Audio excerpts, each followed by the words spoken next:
près de 35 ans que l'on croise Claude-Éric Poiroux dans le centre-ville d'Angers, et plus particulièrement aux abords du cinéma Les 400 coups.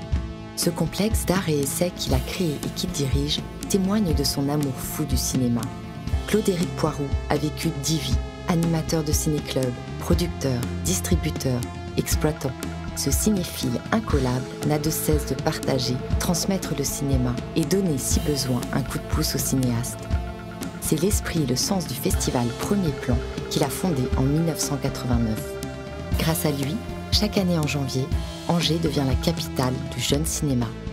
Nous sommes au cinéma Les 400 coups. C'est votre cinéma, Claude-Éric Poiroux. On est chez vous ici. Je me sens chez moi, ça c'est vrai. Même si effectivement j'y vis pas tous les jours, mais j'ai toujours quand même dans l'esprit ce qui s'y passe. J'en connais les résultats, je regarde les films qui passent, je suis au courant du personnel, je suis au courant des événements qu'il y a. Donc pour moi c'est un petit peu un quotidien avec lequel je vis sans pour autant y être. Voilà, donc quand je suis ici, je suis encore plus heureux parce qu'effectivement je me repère assez facilement. Vous avez été caissier ? J'ai été caissier quand j'ai démarré, bien sûr, oui. J'ai tout fait quand j'ai démarré. Je balayais sur toute la salle et je faisais la caisse et la projection. Ouais. Quand on commence, il faut tout faire. Quand on vous dit qu'est-ce que vous faites comme métier, vous répondez quoi ? Il y a quelque chose dans ce métier qui est que quand vous avez été producteur une fois, après on dit toujours que on met toujours producteur. Voilà. Au César, je suis toujours marqué producteur. Maintenant, je ne le suis plus. Je suis exploitant, je m'occupe de salles de cinéma dans le monde, je suis patron d'un festival. Bon, on ne peut pas mettre tout ça sur un passeport. Donc, on me distributeur de films, voilà. 400 coups, c'est un titre évidemment emprunté à François Truffaut. D'abord, j'aime beaucoup ce film. C'est un premier film. J'aime le sens, un peu rebelle comme ça, et en même temps aussi une espèce d'ouverture, quoi. C'est des débuts. Vous avez demandé à Truffaut son autorisation ? Oui, bien sûr. Ben oui, je lui ai demandé, j'ai envoyé une lettre, il m'a répondu, et le jour de l'inauguration, il n'a pas pu venir parce qu'il était en train de préparer le tournage de son dernier film d'ailleurs, mais il m'a envoyé un télégramme. Il m'a dit, vous savez, ce que vous faites, c'est formidable. Parce que moi, j'ai fait un film, et vous savez, un film, c'est éphémère, mais vous allez construire une salle, et ça, une salle, ça reste longtemps. Alors grâce à vous, voilà. Oui, pas rester comme chacun sait. Voilà. Depuis le début, donc, c'est un cinéma qui fait vivre un quartier. C'est un cinéma dynamique, comme on dit. Ah oui, d'autant plus que quand on est arrivé dans ce quartier, c'était un entrepôt ici, un entrepôt qui était fermé, et que j'ai racheté à l'époque pour une bouchée de pain, parce que c'était un quartier qui n'était pas le quartier aimé d'Angers. Et puis tout s'est reconcentré ici. J'ai fait le calcul, d'ailleurs, dans un rayon de 150 mètres, il y a 32 bars et 23 restaurants. Ah oui, donc ça a créé, effectivement, voilà. Ça a créé un véritable quartier. Ouais. Comment le cinéma comme celui-ci résiste-t-il face aux multiplexes qui font florès dans les proches banlieues des villes? Ce qu'il faut faire, c'est faire ce que l'autre ne fait pas. Donc effectivement, ici, on s'est positionné, on est un cinéma d'art et d'essai, on est un cinéma d'auteur, on fait de la version originale en permanence, on reçoit des réalisateurs, on a un vrai travail d'animation. Ce qui est effectivement un peu différent de ce que fait le Pâté, qui lui aussi projette des films, sont des collègues, hein, mais aussi des concurrents. Donc c'est vrai qu'il y a eu des périodes difficiles dans l'histoire. On a vu des salles indépendantes, et encore aujourd'hui, qui ont des difficultés face à ce qu'on dirait la grande exploitation. Donc ça, c'est un peu le... Cinéma, art et essai, ça a un sens encore aujourd'hui. Ça veut dire quelque chose, ça signifie quelque chose. Ah oui, oui, je pense que le public, bon, c'est un mot un peu... On ne l'interroge pas tous les matins quand on se lève, mais art et essai, ça dit bien ce que ça veut dire. C'est à la fois quelque chose qui peut être abouti, ou en même temps quelque chose qui est un peu une tentative. Et c'est vrai que c'est surtout le signe d'une grande diversité. Je crois qu'on doit passer cette semaine-ci 23 ou 25 films. Donc aujourd'hui, et puis de tous les pays du monde, les gens sont curieux quand même, et le cinéma, ça rend curieux. À la limite, on vient voir un film et on n'a pas de place, et finalement on ira voir un autre. C'est pas si grave que ça. Donc soit c'est précisément ça qui fait un peu le mouvement aussi, et puis on vient là, et puis on y restera. De toute façon, on y verra un film. Depuis 1989, Premier Plan fait découvrir les nouveaux talents du cinéma européen. La rencontre entre le public et les cinéastes d'une même génération marque l'identité du festival. Premier Plan, c'est l'histoire et le patrimoine du cinéma, avec des rétrospectives et des hommages. C'est aussi un rendez-vous unique pour les professionnels du cinéma et de l'audiovisuel européen. Chaque année, ils sont 700 à venir au festival. Lieu de rencontres, de colloques, de lectures, Premier Plan est aussi un véritable succès public, avec ses 86 000 entrées en 2018, dont plus d'un tiers sont des spectateurs de moins de 25 ans. Alors évidemment, une salle de cinéma, pour parler de votre cinéphilie, de votre vie, il n'y a pas mieux. Votre premier souvenir de cinéma, c'est quoi? Plutôt tardif en vérité, pas avant 11 ans. Je crois que j'étais jamais allé au cinéma avant 11 ans. Parce que j'étais dans un milieu modeste qui n'était pas particulièrement tourné vers la culture et qui n'avait pas le temps ni les moyens. Donc en l'occurrence, c'est quand je suis rentré dans un internat. Et là, je suis tombé sur un professeur qui avait un appareil 16 mm, qui avait une affiliation à un ciné-club. Et donc j'ai commencé à voir des films. Un jour, là c'était donc dans le secondaire quand même, c'est un événement important pour moi, il était allé voir Le Doulos de Jean-Pierre Melville à Nantes. Et le lendemain, il nous en a parlé. Pourquoi? Parce qu'il avait enregistré Serge Reggiani, qui était venu le présenter. Et le matin, donc on a écouté ce professeur nous raconter ce film, bon, avec Belmondo, Reggiani, etc. Et surtout, avec son petit magnétophone à bobino là, qui tourne, voilà. L'interview. Il nous a fait écouter Reggiani. Et là, pour moi, ça a été quelque chose de... Je me suis dit, mais c'est vrai. Non seulement on peut aller voir des films, mais en plus, on peut parler avec des gens qui sortent de l'image et qui viennent vous en parler à côté. Et c'est un petit peu ça qui a généré à peu près tout ce qui s'est passé après, quoi. Je me suis dit, voilà, c'est tout un monde. Déjà dans l'écran, c'est un monde. Et puis ensuite, après, on peut rencontrer les gens, rencontrer les acteurs, rencontrer les réalisateurs, en faire une histoire. Et puis, pendant les vacances, quand je revenais au Sable d'Olonne, j'avais la possibilité, et c'est là que ça m'a pris, d'aller au cinéma voir des films dans des vraies salles. C'est tous azimuts, la découverte, hein, oui, tels qu'ils arrivent. Plutôt très populaire d'ailleurs, oui. Ça pouvait être Bénur, ça pouvait être les Canons de Navarone, ça pouvait être le Cid, ça pouvait être, voilà, tout ce qui passait. Qu'est-ce que le jeune cinéaste, spectateur ressentait? Vous vous souvenez de ces émotions premières? Le cinéma, pour moi, ça a été une ouverture, ça a été voyager, découvrir. Et je sais pas, c'est quelque chose qui est... D'ailleurs, c'est resté, pour moi, je vois toujours le cinéma comme ça. C'est 1h30 d'aventure, on quitte sa vie, on rentre dans une autre. Et puis, celle-là, elle est quand même impressionnante parce qu'elle est pensée, elle est structurée, il n'y a pas de hasard, tout est préparé, il y a un début, il y a un milieu, il y a une fin. Et donc, à partir de ça, moi, je rentre dans quelque chose qui est sans doute une partie un peu rêvée, mais réelle de ma vie, quoi. Vous êtes un transmetteur, vous, aujourd'hui? On peut dire ça, oui. On peut dire ça. Mais vous avez rencontré des gens qui vous ont transmis aussi. Oui. Disons que ce professeur dont je parle, ensuite après, je m'étais mis aussi à lire des revues, à l'époque les Cahiers du cinéma ou la Revue du cinéma, des choses comme ça. Et puis, je m'étais aussi rendu compte qu'il y avait quelqu'un que je ne connaissais pas, qui s'appelle Jean Douché, qui est quelqu'un qui est un homme important, qui était créateur avec Rivette et Romer, et Godard et Truffaut des Cahiers du cinéma. Et c'était quelqu'un qui parlait du cinéma de façon très brillante, très personnelle. Et j'étais content, quoi. J'étais heureux de lire ce qu'il écrivait. Donc c'était aussi un peu secret, hein. C'est un monsieur que je ne connaissais pas, dont je lisais les textes. Et puis un jour, je l'ai rencontré. Je suis devenu ami avec lui. J'ai même habité pendant 1 an chez lui à Paris. C'est quelqu'un qui est devenu... Qui a compté pour moi. Un peu comme André Bazin s'est mis à compter beaucoup pour François Truffaut. Critique de cinéma originaire de la région. Oui, qui est né il y a 100 ans. Pas assez connu. Très connu à l'international. Aujourd'hui, vous parlez à Scorsese d'André Bazin, il sait qui c'est, parce que c'est lui qui a fait découvrir le cinéma français des années 50 dans le monde entier. Et des gens en Chine, des gens aux États-Unis, au Japon, lisaient André Bazin, qui était traduit. Et en France, il est effectivement un peu moins connu, bizarrement. Et vous lui rendez hommage, finalement, à travers le festival Premier Plan. Oui, parce qu'il était important pour François Truffaut aussi. C'est lui qui a élevé François Truffaut. Et donc, tout ça, c'est un peu une famille. Arnaud Desplechin qui est là, Victoria Abril, bon, Agnès Varda, évidemment, qui est venue souvent. Qui est-ce? Karine Viard. Là, Karine Viard? Oui, Karine Viard. Je pense que c'est Lambert Wilson. Non, c'est pas Lambert. Alors, à ce moment-là... Oh non, c'est peut-être... Depardieu. C'est Guillaume Depardieu. C'est Guillaume Depardieu, absolument. Claude-Éric Poiroux, nous sommes en face du cinéma Les 400 coups, dans les bureaux du festival Premier Plan d'Angers. C'est un peu le bazar, un joli bazar, j'ai envie de dire, avec plein de photos. Ben, c'est des photos rassemblées pour la publication du livre du 30e anniversaire. Donc c'est 30 ans d'histoire depuis 89. Et à chaque photo, évidemment, un, voire plusieurs souvenirs. Là, l'acteur, cinéaste Jean-François Stévenin. Première année.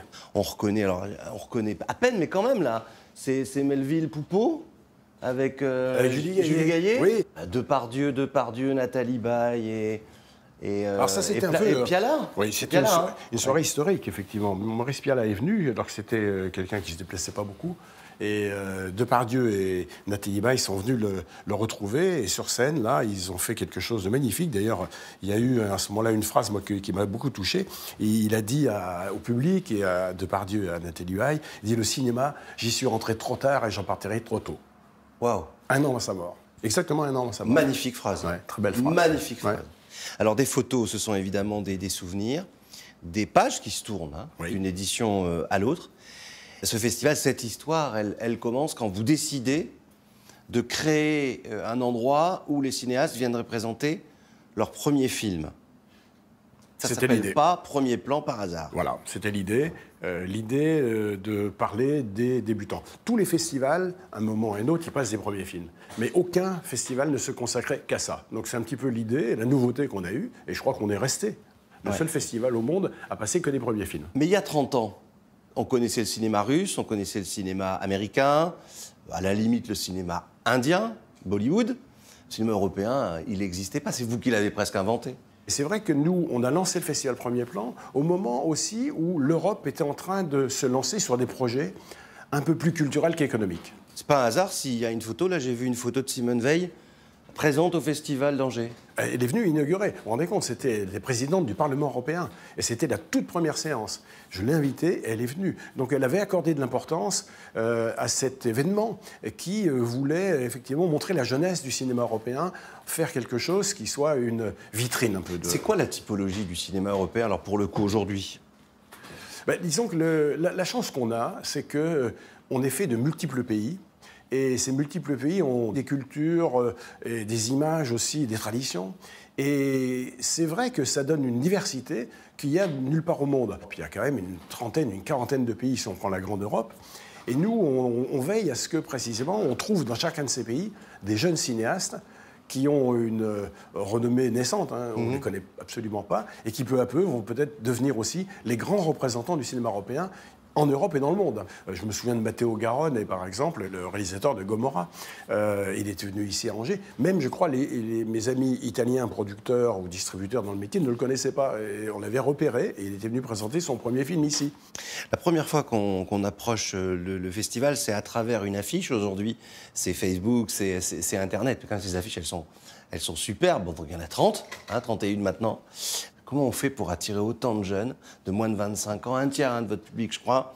Comment on fait pour les attirer au cinéma ? On s'entoure des professeurs, des chefs d'établissement, beaucoup de gens qui sont très heureux aussi d'avoir cette qualité et cette offre-là, parce qu'on s'adapte aussi à eux, on fait des séances qui sont des séances bien ouvertes, on les présente, ils rencontrent des réalisateurs. Donc aujourd'hui, il y a beaucoup de gamins qui viennent peut-être pas de leur propre gré, parce qu'ils viennent dans... Mais c'est le premier pas qui compte. Mais voilà, parce que... Et puis, vous savez, c'est pas parce qu'ils n'ont pas choisi le film qu'ils vont pas l'aimer.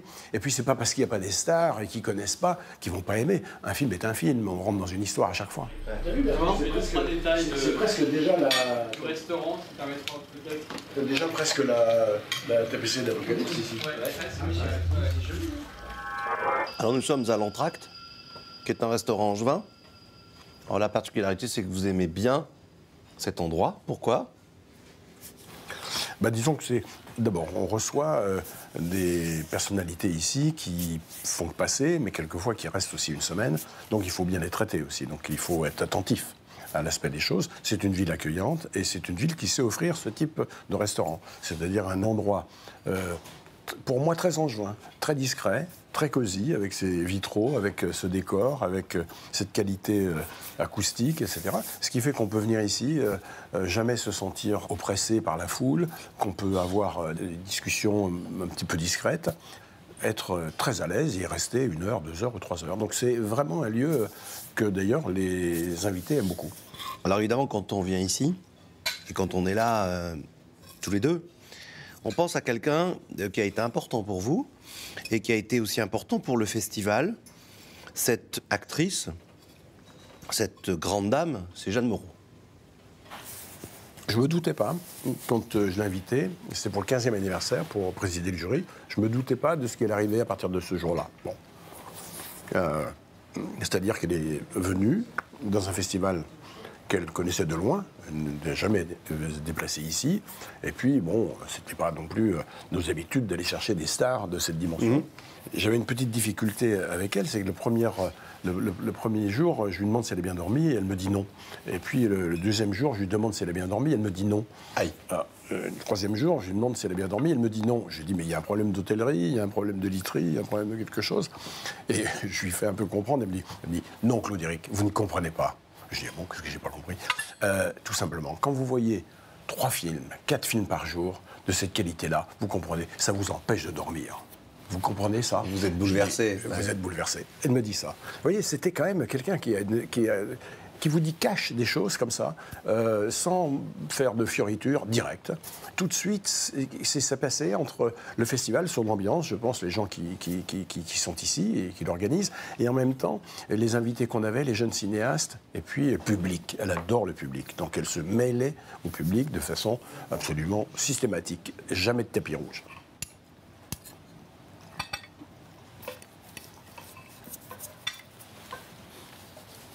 C'est aussi à cette table, je me souviens que se sont un petit peu dessinés le projet aussi des ateliers d'Angers. Puisque... Alors ce ne sont pas des cours de scénario. Hein.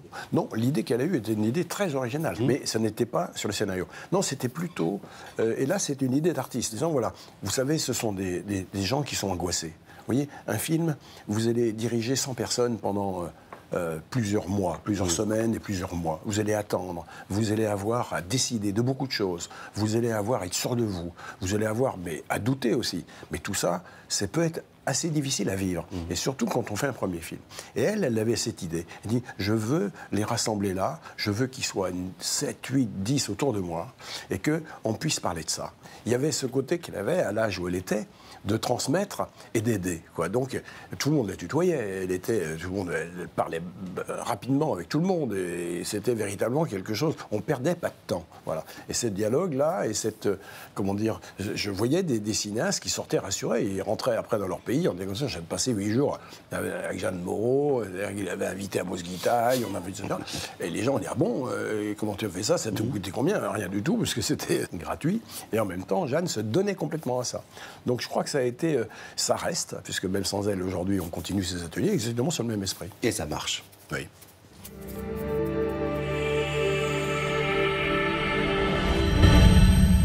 Alors, quand on est au cinéma Les 400 coups, on se fait une toile, et quand on est au château d'Angers, une tenture, et pas n'importe quelle tenture. Magnifique tapisserie de plus de 100 mètres de long qui raconte l'apocalypse de Saint-Jean.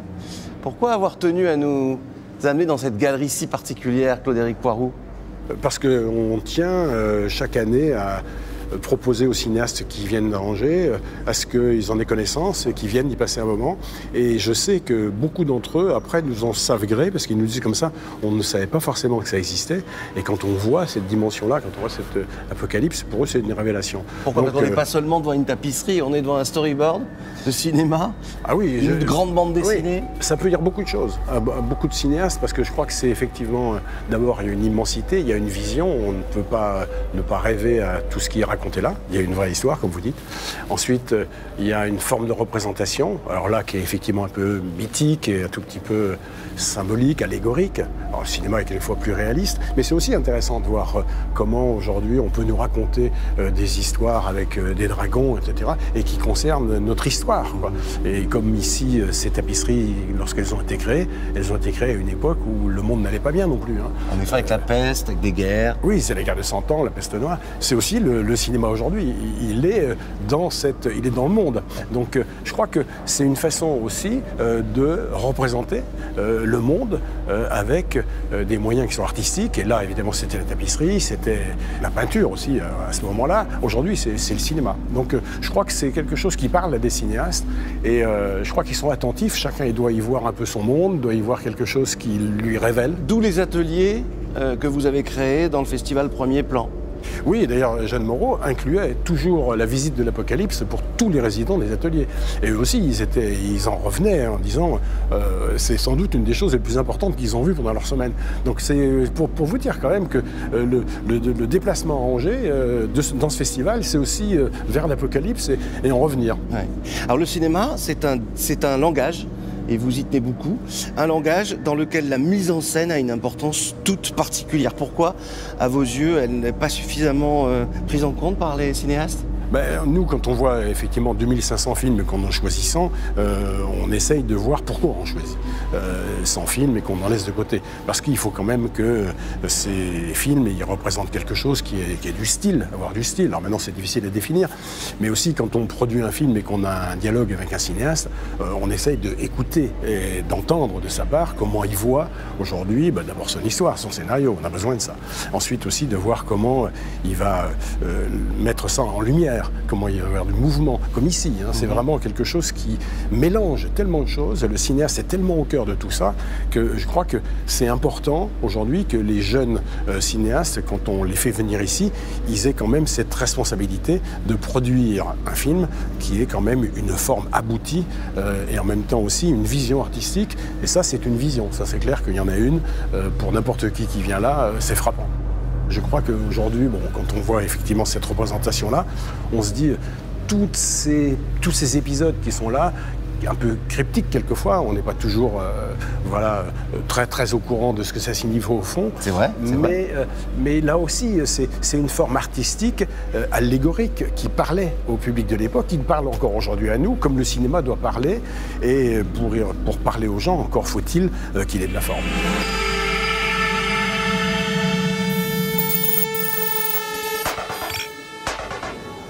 Donc Anne-Juliette, tu es la programmatrice du cinéma Les 400 coups.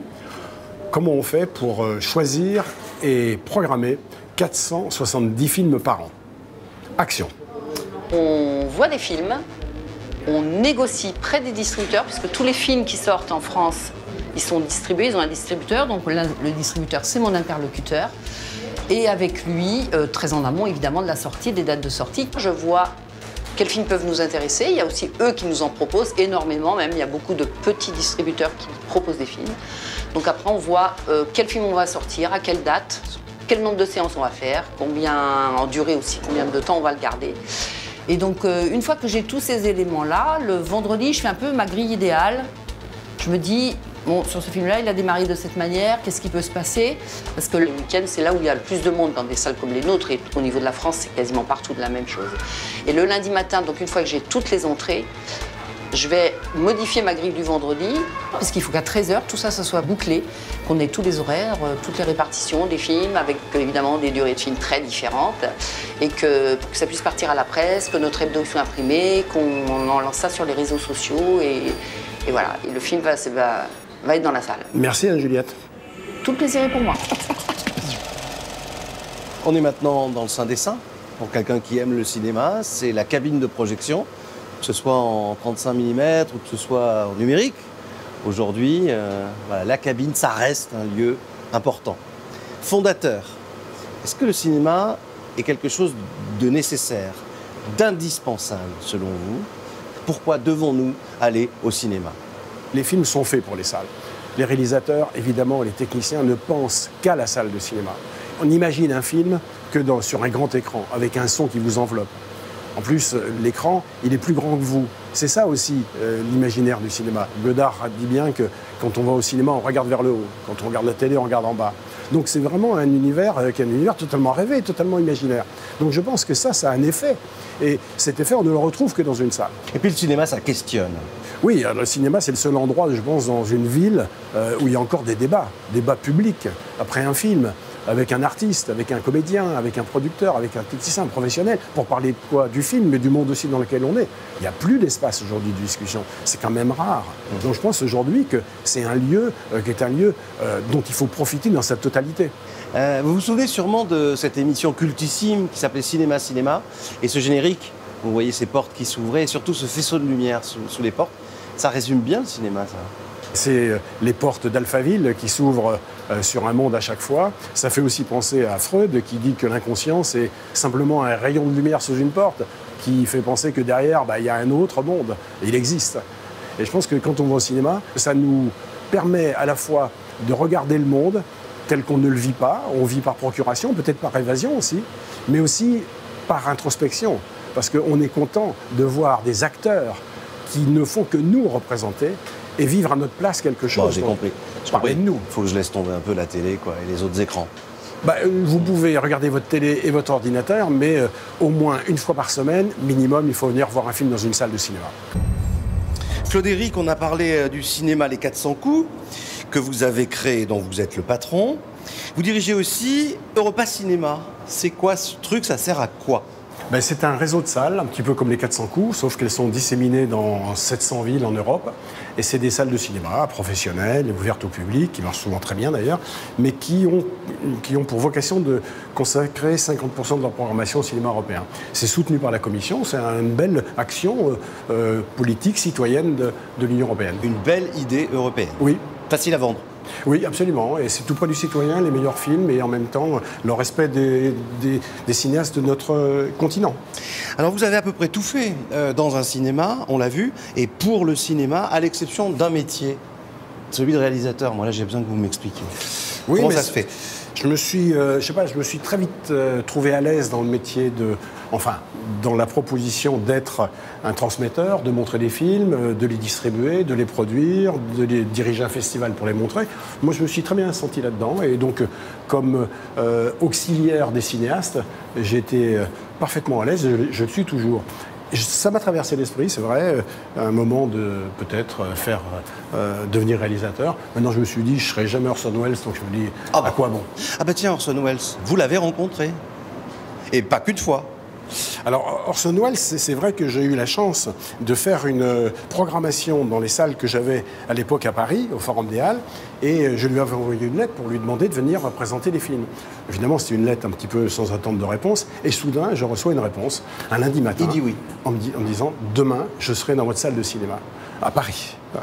Donc on a tout préparé, on a prévenu la presse. Évidemment, Orson Welles à Paris, les salles étaient bourrées. Il y a eu un dialogue formidable. C'est un monsieur qui était évidemment un peu à l'apogée et en même temps à la fin de sa vie, puisqu'il est mort 3 ans plus tard. Et c'est un moment exceptionnel et intense pour quelqu'un qui est simplement exploitant dans une salle à Paris. Un grand moment de vie. On doit vous demander souvent quel est votre film préféré? Oui, alors c'est jamais facile de répondre parce que c'est vrai qu'il y en a plein. Maintenant, quand je suis devenu distributeur, c'était pour vous allez rire, c'était pour distribuer un film. C'était pour ressortir Le Mépris, qui n'était pas sorti depuis 20 ans. Pas n'importe quel film. Non, le Godard, j'adorais ce film. Et j'avais été l'acheter à Rome, à des Américains d'ailleurs, qui étaient coproducteurs. Et c'est eux qui avaient les droits de Moravia, etc. Et puis je l'ai sorti en France. Et donc j'étais devenu distributeur grâce à ce film. Et puis en même temps, puisqu'on est aux 400 coups, juste en face, l'hommage à Truffaut, il y a aussi ici des couleurs. Le rouge, le bleu, le jaune. Qui sont quand même les couleurs de Pierrot le Fou. Donc c'est aussi un hommage à Godard. On a passé une journée ensemble, on se connaît bien. Je pense qu'on s'est apprécié. Suffisamment pour qu'on partage une séance? Let's go. Ça, c'est sympa. Merci beaucoup, Claude Éric Poiroux. Et sans popcorn. Sans popcorn. That's not like what we planned for. Signs off.